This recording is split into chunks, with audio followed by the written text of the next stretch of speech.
During an infectious disease outbreak or its pandemic stage, air travels become the riskiest mode of transport in increasing the disease spread. This is even worse for COVID-19 because the infected individuals may not show any symptoms, making a screening at the airports very complicated, ineffective, inaccurate, and even costly. That is why many countries, including Canada, have restricted air travel significantly. Passengers around the world tend to avoid the risk by postponing or even canceling their tickets. These have led to unprecedented financial burden to the airline industry. IATA, the International Air Travel Association, has estimated this loss to be around $84 billion in 2020 and $16 billion in 2021. And these numbers are 3 times the numbers we saw in the 2008 global economic crisis. Air Canada and WestJet have laid off 20,000 and 14,000 employees respectively. As I said, this is an unprecedented crisis to the airline industry that we have never seen before. Part of the problem is that we do not have a set of consistent and reliable testing strategies. The other part of the problem is actually we do not know the effectiveness of the current protective strategies in place. We notice this inconsistency and ambiguity through the wide range of strategies taken by airlines. For example, Air Canada has announced their Air Canada Care Plus protocol. EasyJet has announced that they empty up the middle seats. An Italian firm has designed a glass shield to be used around the passengers, and a US-based company has invented an air shield to protect passengers. These are ad hoc strategies devoid of any clear evidence regarding their effectiveness. Moreover, they vary significantly in cost, raising important questions regarding their cost effectiveness, particularly to the airlines.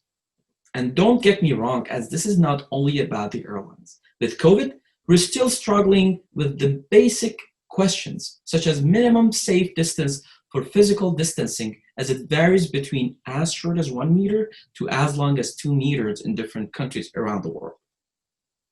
To reduce the risk of spread through air travels, there is an urgent need to a set of accurate, targeted, and optimal screening strategies at airports. Moreover, we need to have a clear understanding of the effectiveness of the various strategies to protect passengers from being infected.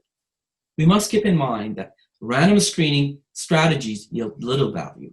No screening strategy imposes a considerable risk of disease spread, and mass screening is not even feasible considering the limited resources that we live with. To address these challenges at McMaster, and in collaboration with researchers from McGill, Ryerson, University of Alberta, and New Brunswick, as well as WestJet as our industry partner, we have undertaken a research to study, first, how the disease can spread in an aircraft and how protective measures can minimize this. Moreover, how to predict the risk of a landing flight and how to use this information to optimize the screening strategies at airports, namely optimizing the use of available resources while minimizing the risk of spread. We do this using AI technology and simulation model. The AI part predicts the number of infected passengers into an airplane, depending on the origin of the flight and its COVID status. This is an input to a simulation model which simulate how the disease itself can spread in an airplane and how human behavior, human movement, possible protective strategies, cabin interior design, flight duration, and several other factors can influence the spread of the disease during a flight. These analytical models provide not only a better estimate or prediction for the risk of a flight at the time of landing in an airport, but also important insight regarding the cost effectiveness of the various protective strategies that could be used during the flight. With this research, we hope to play a significant role in helping our airline industry to resume their operations as quickly as possible while the air travels are reliably safe, which give enough confidence to our government to loosen or lift the restrictions on airlines and to the passengers to fly safely. The models that we are developing, particularly the simulation model, can be applied to any other enclosed space such as emergency department, hospital, classroom, and even shopping centers to provide similar insights regarding the best set of strategies to minimize the risk of disease spread.